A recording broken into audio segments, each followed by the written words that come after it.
Assalamualaikum warahmatullahi wabarakatuh. Perkenalkan, nama saya Dewi Anggit Winarni dengan NIM 2892 1501000 dari Prodi Manajemen Bisnis. Pada hari ini saya akan mempresentasikan tugas ujian tengah semester 4 mata kuliah Manajemen Logistik dari dosen pengampu Bapak Syukri Hamdi SEMM tentang pengadaan logistik. Pengertian pengadaan logistik barang pada dasarnya mempermudah atau memperlancar jalannya operasi perusahaan agar mampu melakukan produksi barang secara berturut-turut serta dapat menyampaikan kepada pelanggan atau konsumen. Maka sangatlah diperlukan adanya persediaan baik itu berupa barang maupun jasa. Pengadaan barang dan jasa ada hakikatnya merupakan upaya pihak pengguna untuk mendapatkan atau mewujudkan barang dan jasa yang diinginkannya dengan menggunakan metode dan proses tertentu agar dicapai kesepakatan harga, waktu, dan kesepakatan lainnya. Selain itu, pengadaan diartikan sebagai segala usaha dan kegiatan untuk memenuhi kebutuhan terdapat barang dan atau jasa dalam bahas peraturan perundang-undangan yang berlaku. Agar hakikat atau esensi pengadaan barang dan jasa tersebut dapat dilaksanakan sebaik-baiknya, maka harus berpatokan pada filosofi pengadaan barang dan jasa. Filosofi adalah pengetahuan dan penyelidikan tentang akal budi mengenai sebab-sebab, asas-asas hukum, dan sebagainya, segala yang ada dalam alam semesta ataupun mengenal kebenaran atau hakikat arti adanya sesuatu. Pengertian terkait pengertian definisi pengadaan logistik barang dan jasa dari berbagai referensi. Dari Lukas dan Rumsari, pengadaan logistik merupakan serangkaian kegiatan untuk menyediakan logistik sesuai kebutuhan, baik berkaitan dengan jenis, spesifikasi, jumlah, waktu, maupun tempat dengan harga dan sumber yang dapat dipertanggungjawabkan. Kepres RI nomor 54 tahun 2010. Pengadaan barang atau jasa pemerintah yang selanjutnya disebut dengan pengadaan barang atau jasa adalah kegiatan untuk memperoleh barang dan jasa oleh kementerian atau lembaga atau kesatuan kerja perangkat daerah, instalasi lainnya yang prosesnya dimulai dan perencanaan kebutuhannya sampai menyelesaikan seluruh kegiatan untuk memperolehnya. Impres RI nomor 1 tahun 1998. Tata cara pengadaan barang dan jasa merupakan bagian yang terpenting dari usaha untuk lebih meningkatkan daya guna pengadaan barang dan jasa. Dibutuhkan departemen dan berbagai instansi pemerintah, baik bank-bank milik pemerintah serta badan-badan usaha milik negara dan milik daerah. 2. Dalam Perpres RI nomor 54 tahun 2010 diatur mengenai cara pelaksanaan pengadaan barang atau jasa. Disebutkan dan dijelaskan ada beberapa metode atau cara pelaksanaan pengadaan barang dan jasa sesuai peraturan tersebut. Pengadaan barang dan jasa pada dasarnya melibatkan dua pihak, yaitu pihak pengguna barang atau jasa dan pihak penyedia barang atau jasa. Berdasarkan Perpres RI nomor 54 tahun 2010, Bab 1 Pasal 3 diatur mengenai pelaksanaan pengadaan barang atau jasa, bahwa pelaksanaan pengadaan barang atau jasa dapat dilakukan melalui swakelola dan pemilihan penyedia barang atau jasa. Swakelola merupakan kegiatan pengadaan barang dan jasa di mana pengerjaannya direncanakan atau dikerjakan dan diawasi sendiri oleh KLDI sebagai penanggung jawab anggaran, instansi pemerintah lain dan atau kelompok masyarakat. Swakelola dapat dilaksanakan melebihi 1 tahun anggaran. Dari pengertian di atas ada 3 unsur yang dapat merencanakan, mengerjakan dan mengawasi pekerjaannya, yaitu KLDI penanggung jawab anggaran, instansi pemerintah lain, dan kelompok masyarakat pelaksana swakelola. Swakelola oleh KLDI penanggung jawab anggaran, direncanakan, dikerjakan, dan diawasi oleh KLDI. Mempergunakan pegawai sendiri, pegawai KLDI, dan atau tenaga ahli atau tidak boleh melebihi 50% dari jumlah keseluruhan pegawai KLDI yang terlibat dalam kegiatan swakelola. Pengadaan swakelola oleh instansi pemerintah direncanakan dan diawasi oleh KLDI penanggung jawab. Pelaksanaan pengerjaannya dilakukan oleh instansi pemerintah yang bukan penanggung jawab anggaran. Pengadaan swakelola oleh instansi pemerintah lainnya direncanakan dan diawasi oleh KLDI penanggung jawab. Pelaksanaan pekerjaannya dilakukan oleh instansi pemerintah yang bukan penanggung jawab anggaran. Swakelola oleh kelompok masyarakat. Pelaksanaan swakelola direncanakan dan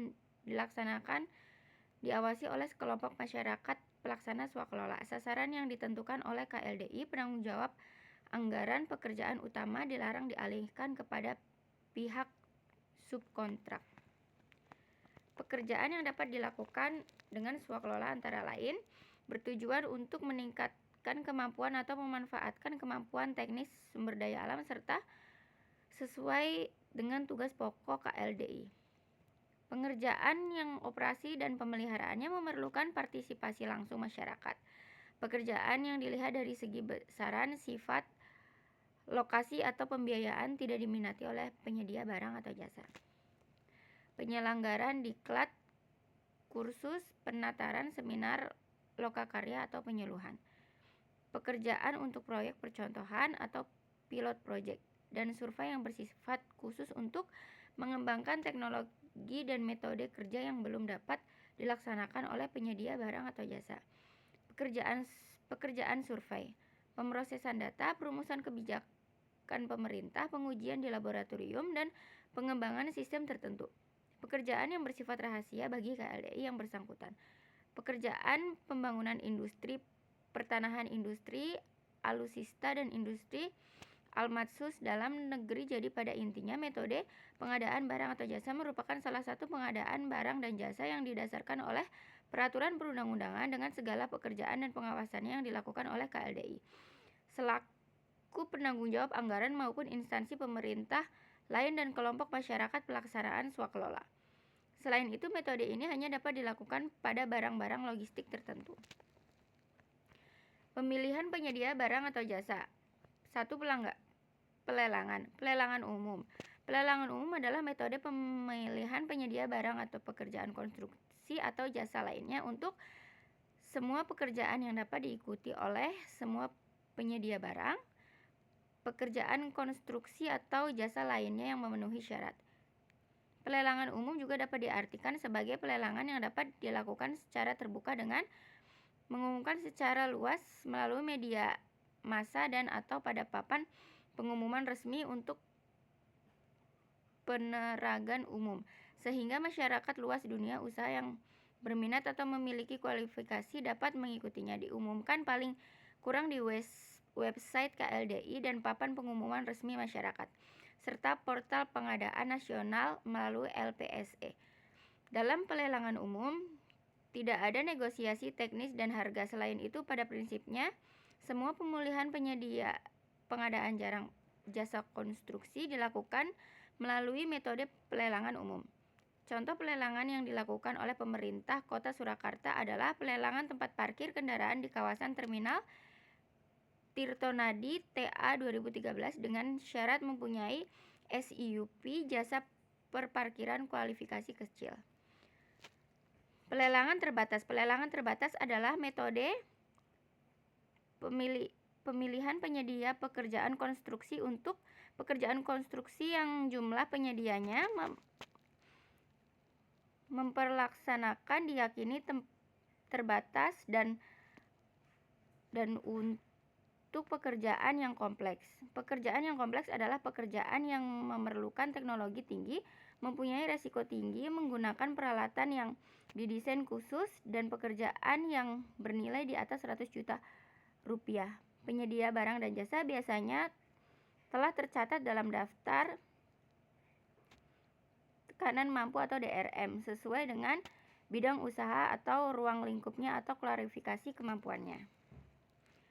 C. Pelelangan sederhana. Pelelangan sederhana adalah metode pemilihan penyedia barang atau jasa lainnya Untuk satu pekerjaan yang bernilai paling tinggi 200 juta rupiah, sama halnya seperti pelelangan sederhana. Pelelangan ini juga harus diumumkan sekurang-kurangnya di website KLDI dan papan pengumuman resmi untuk masyarakat serta portal resmi nasional melalui LPSE, sehingga masyarakat luas dan dunia usaha yang berminat dan melalui kualifikasi dapat mengikutinya. Dalam pelelangan sederhana juga tidak ada negosiasi teknis dan harga. Pemulihan langsung. Pemulihan langsung adalah metode pemilihan penyedia pekerjaan konstruksi untuk pekerjaan yang bernilai paling tinggi 200 juta rupiah. Adapun beberapa ketentuan dalam metode pemilihan langsung antara lain. Untuk pekerjaan yang tidak kompleks, dilakukan melalui proses pasca kualifikasi atau merupakan proses penilaian kualifikasi yang dilakukan setelah pemasukan penawaran. Diumumkan sekurang-kurangnya di website KLDI dan papan pengumuman resmi masyarakat serta portal pengadaan nasional melalui LPSE, sehingga masyarakat luas dan dunia usaha yang berminat dan memenuhi kualifikasi dapat mengikutinya. Tidak ada negosiasi teknis dan harga. 3. Penunjukan langsung. Penunjukan langsung adalah metode pemilihan penyedia barang atau jasa konstruksi jasa lainnya dengan cara menunjuk satu penyedia B atau J. Penunjukan langsung juga dapat diartikan sebagai penunjukan pemborong atau rekanan sebagai pelaksana pemborong. Rekanan golongan ekonomi lemah tanpa melalui pelelangan umum atau pelelangan terbatas dan dilakukan antara sekurang-kurangnya 3 penawar dari pemborong atau rekanan yang tercatat dalam daftar rekanan mampu atau DRM. Ada beberapa kriteria yang harus dipenuhi dalam pengadaan barang dan jasa secara penunjukan langsung, antara lain dilakukan dengan negosiasi baik teknis maupun harga, sehingga dapat diperoleh harga yang sesuai dengan harga pasar dan secara teknis dapat dipertanggungjawabkan. Keadaan tertentu, pengadaan barang khusus atau pekerjaan konstruksi khusus atau jasa lainnya yang bersifat khusus. Contoh penunjukan langsung yang dilakukan oleh pemerintah Surakarta lain adalah penunjukan langsung penyedia pengadaan dump truck tahun 2013 oleh Pokja ULP. Pengadaan dump truck tahun 2013 Dinas Pengelolaan Pasar Kota Surakarta yang diumumkan pada tanggal 13 Maret 2013 di website LPSE Surakarta. 4. Pengadaan langsung. Pengadaan langsung adalah pengadaan barang atau pekerjaan konstruksi atau jasa lainnya langsung kepada penyedia barang atau jasa tanpa melalui pelelangan. Seleksi penunjukan barang. Pengadaan langsung juga dapat diartikan sebagai pengadaan pemborongan atau pembelian yang dilakukan dari pemborong atau rekanan golongan ekonomi lemah tanpa melalui pelelangan umum atau pelelangan terbatas atau penunjukan langsung. Merupakan kebutuhan operasi KLDI bernilai paling tinggi 100 juta rupiah. Resiko kecil. Teknologi sederhana dilakukan oleh pekerjaan barang atau jasa usaha orang perseorangan dan atau badan usaha kecil serta koperasi kecil, kecuali untuk paket pekerjaan yang menuntut kompetensi yang tidak dapat dipenuhi usaha mikro, usaha kecil, dan koperasi kecil. 5. Seleksi. Seleksi merupakan salah satu metode pemilihan penyedia barang dan jasa. Cara melakukan proses pemilihan berdasarkan syarat-syarat tertentu. Adapun 2 jenis seleksi antara lain. Seleksi umum. Seleksi umum adalah metode pemilihan penyedia jasa konsultasi untuk pekerjaan yang dapat diikuti oleh semua penyedia jasa konsultasi yang memenuhi syarat seperti diumumkan sekurang-kurangnya di website KDLI dan papan pengumuman resmi untuk masyarakat portal pengadaan nasional melalui LPSE, sehingga masyarakat luas dan dunia usaha yang berminat atau memenuhi kualifikasi dapat mengikutinya. Daftar pendek dalam seleksi umum berjumlah 5-7 penyedia konsultasi. Seleksi sederhana. Seleksi sederhana adalah metode pemilihan penyedia jasa konsultasi untuk jasa konsultasi yang bernilai paling tinggi 200 juta rupiah. Adapun ketentuan-ketentuan seleksi sederhana antara lain sebagai berikut. Bersifat sederhana, dilaksanakan dalam hal seleksi umum dinilai tidak efisien dari segi biaya seleksi. Diumumkan sekurang-kurangnya di website KDLI dan papan pengumuman resmi untuk masyarakat serta portal pengadaan nasional melalui LPSE, sehingga masyarakat luas dan dunia usaha yang berminat dan memenuhi kualifikasi dapat mengikutinya. Daftar pendek dalam seleksi sederhana berjumlah 3-5 penyedia jasa konsultasi. Kontes adalah metode pemilihan barang dan jasa, memperlombakan barang atau benda tertentu yang tidak mempunyai harga pasar dan yang harga biayanya tidak dapat ditetapkan berdasarkan harga satuan. Contoh pengadaan barang yang dilakukan pemerintah kota Surakarta dengan metode kontes ini adalah pengadaan kereta kencana. 7. Sayembara adalah metode pemilihan penyedia jasa yang memperlombakan gagasan orisinil, kreativitas dan inovasi budaya dan metode pelaksanaan tertentu yang harga atau biayanya tidak dapat ditetapkan berdasarkan harga satuan. Kontes atau sayembara dilakukan khusus untuk pemilihan penyedia barang atau jasa lainnya yang merupakan hasil industri kreatif, inovatif, dan budaya dalam negeri. Contoh pengadaan barang dan jasa yang dilakukan pemerintah kota melalui sayembara adalah pendaftaran sayembara kawasan stasiun Jebres Pasar Ledok Sari. Terima kasih. Wassalamualaikum warahmatullahi wabarakatuh.